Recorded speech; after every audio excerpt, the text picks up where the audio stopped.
السلام علیکم بندگان محترم. درباره نماز تهجد و نماز سری آفتاب یک چیزی میگفتید چی ثواب دارد؟ نماز تهجد و نماز سری آفتاب این هر دو نماز از نمازهای نافله هستند، نفل هستند. نماز تهجد پیش از اینکه نمازها فرض شوند برای پیغمبر بزرگوار فرض بود.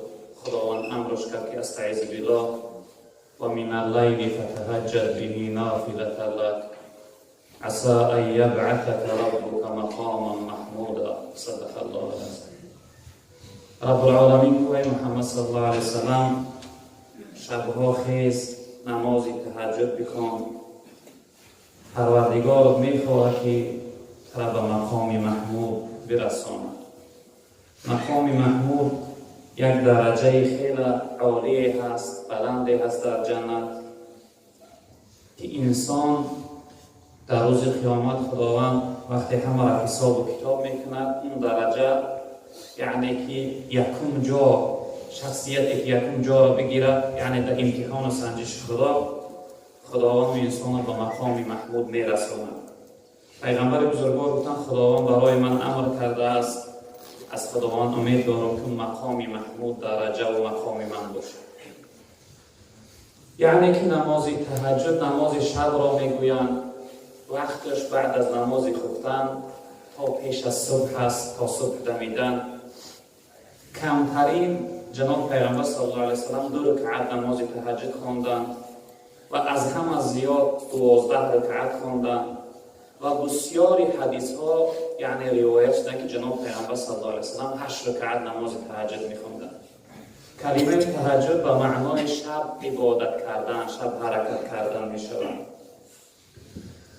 تهجد که خود از نمازهای شب هست، از حضرت ابو هریره رضی الله تعالی عنه روایت است که حضرت گفتند که رسول اکرم صلی الله علیه وسلم فرمودند که افضل الصلاة بعد الفریضه صلاة اللیل.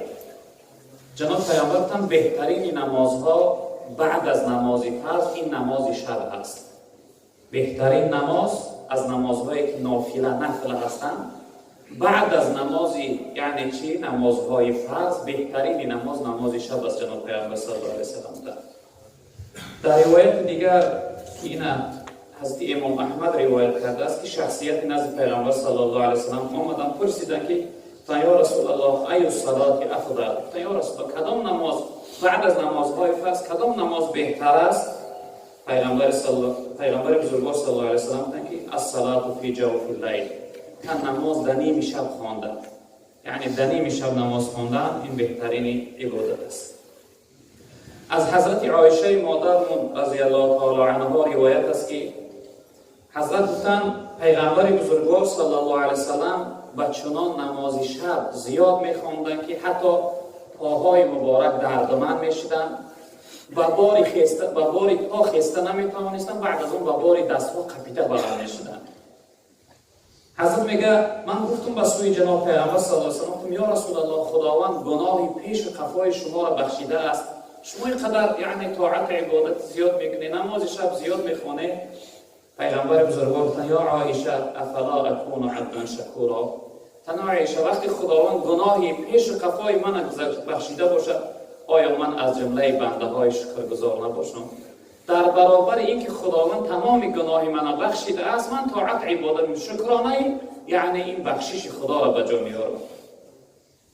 در روایت دیگر پیغمبر بزرگوار صلی الله علیه وسلم این چنین یعنی دلالت کردن که حتی حضرت مغیره ابن شعیب این حدیث شعیب روایت کرده میگه پیغمبر بزرگوار با چنان وقت شب قدیش همراهش من بودم میگه با چنان نماز نفل زیاد خواند که من میگه با چشمهای خودم دیدم پاهای مبارک ورم کردن از بسیار در قیام یعنی در حالت قیام ایستادم پاهای مبارک ورم کردن. بعد از اون گفتم یا رسول الله شما را خداوند گناهاتون نبخشید، شما اینقدر خودتون یعنی رنج میدی و آزار میدی. پیغمبر بزرگوار گفتم وقتی خداوند برای من اینقدر یعنی بخشش گناه کرده باشه، گناههای من بخشیده باشه، آیا من بنده شکرگزار نباشم؟ در برابر شکرانه بخشش پروردگار من یعنی که چکار میکنم؟ نماز زیاد میخوانم. و دوستای خدا حکایت میکنن که حضرت جنید بغدادی که یکی از اولیاء و دوستای خدا بود، یکی از علما و بزرگای دین که مشهور است، میگه حضرت وفات کردن. بعد از مردن یکی از مریدهاش، یکی از شاگردهاش در خواب حضرت دیدن. از حضرت پرسیدن، گفتن ای حضرت برای ما بگو که بعد از مردن کدام عمل زیادتر برای انسان دستگیر می شود؟ کدام عمل زیادتر برای انسان فایده می بخشد؟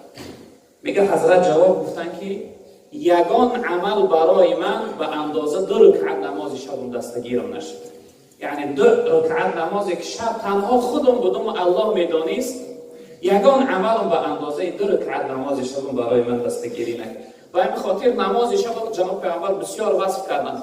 در روایت دیگر گفتن که سلام افشا کنه و یعنی طعامی که میکنه از او به انسانهای مسکین کمبغل طعام بدهه. و شبها مردم خواب هستند، در حالت خوابیدن مردم بخیز شما نماز شب بخونه، خداوند شما را از در سلام داخل جنت میگرداند. یعنی درباره نماز شب خواندن جناب پیغمبر بسیار فضیلتاش زیاد گفتن، یعنی ثواب زیاد داره.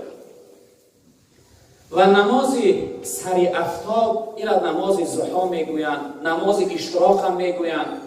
یعنی وقتی افتاب برآمد بعد از آن این نماز از پیغمبر بزرگوار ثابت شدگی است. جناب پیغمبر هم خود میخواندن، هم اهل اصحاب وصیت میکردن، یعنی امر میکردن که این نماز ضحی را یعنی که بخوانید.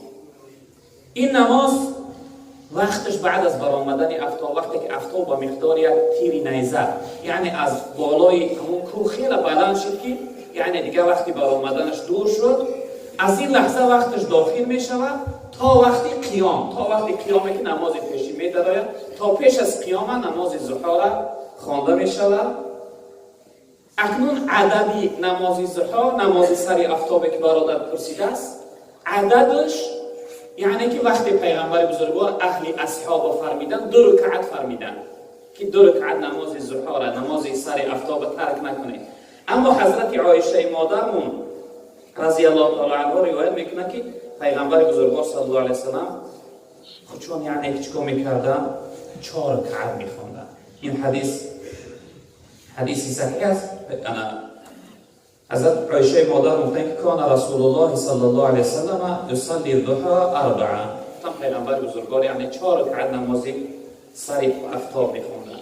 و از ابی دردا که این حدیث مسلم روایت کرده است، روایت است که حضرت فرمودند که اوصانی حبیبی صلی الله علیه و سلم بثلاث.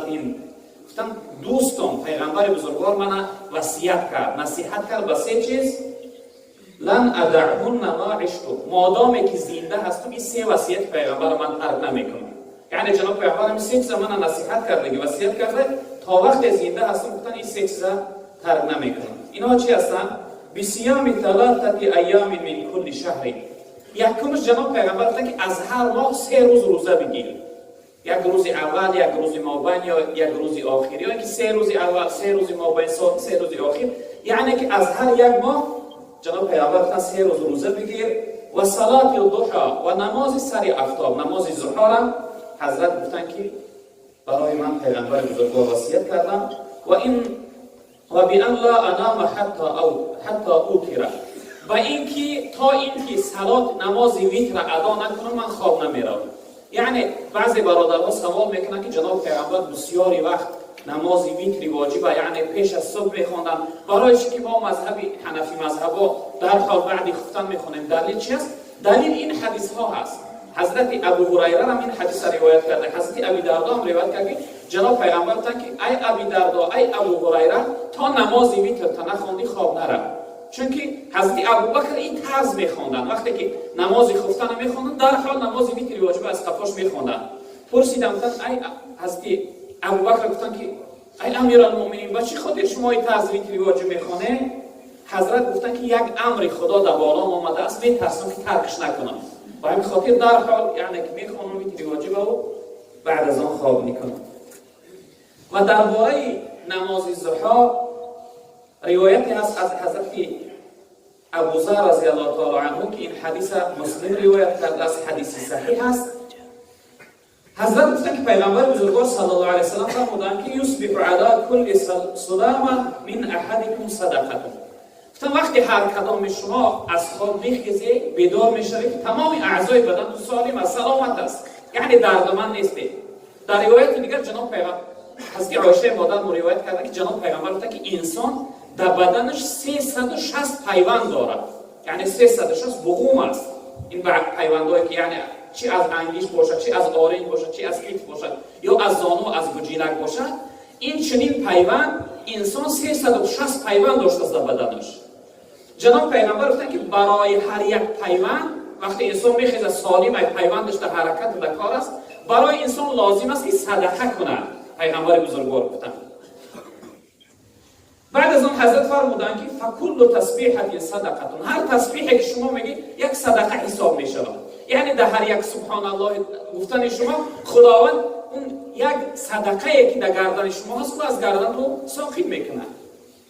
و کل تحمیدت صدقه و کل تهلیلت صدقه و کل تکبیرت صدقه و امر بالمعروف صدقه و نهی عن المنکر صدقه. یعنی جناب پیامبر تسبیح و تهلیل و تکبیر و امر معروف و نهی منکر که شما میگید همه اینها در صدقه حساب میخورن. یعنی در هر یک کار نیک تو خداوند یک حقی که صدقه در کلای شما لازم است از کلای شما دور میگردانه. و در آخر روایت جناب پیغمبر گفتن که و یجزب من ذلك رکعتان یرکعهما من الضحى. گفتن هر شخصیتی که اگر 2 رکعت نماز سر آفتاب بخوانه، خداوند همین یعنی حق‌هایی که 360 حق است که باید صدقه کنه، همه همین‌ها را خداوند از گردنش ساقط می‌گرداند. یعنی که نماز ضحی چنین فضیلت و ثواب زیاد داره. نماز سر آفتاب میگم براتون عزیز که از جمله نمازهای نافله هست.